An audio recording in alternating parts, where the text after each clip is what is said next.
ఆంధ్రాలో semiconductor chips తయారీ పరిశ్రమ వస్తే అద్భుతం. లక్షల కోట్ల రూపాయల వ్యాపారం జరిగినట్టే. దానికి సంబంధించిన అడుగులు పడుతున్నాయి. పారిశ్రామిక విధానాలు, మౌలిక సదుపాయాల ఆధారంగా ఎలక్ట్రానిక్ సెమీకండక్టర్ రంగంలో పెట్టుబడులు ఆకర్షించేందుకు సహకరించాలని ఫాక్స్కాన్ సంస్థ ప్రతినిధులు ఐటీ శాఖ కార్యదర్శి కాటమనేని భాస్కర్ కోరారు.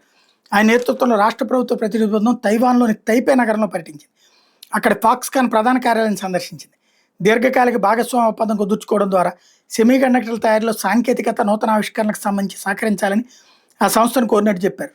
సెమీకండక్టర్ రంగంలో పెట్టుబడులు పెట్టేందుకు రాష్ట్రంలో ఉన్న విస్తృత అవకాశాలను వివరించారు.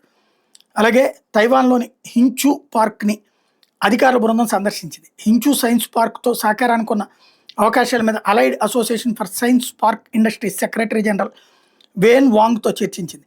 సెమీకండక్టర్ రంగంలో పెట్టుబడులకు రాష్ట్రంలో ఉన్న అవకాశాలను భాస్కర్ వివరించారు. ఎలక్ట్రానిక్ సెమీకండక్టర్స్ తయారీకి ప్రపంచ గమ్యస్థానంగా ఎదగాలన్నది రాష్ట్ర ప్రభుత్వ ఆలోచన. దీనికి తైవాన్ సంస్థలు సహకరించాలంటూ కోరారు.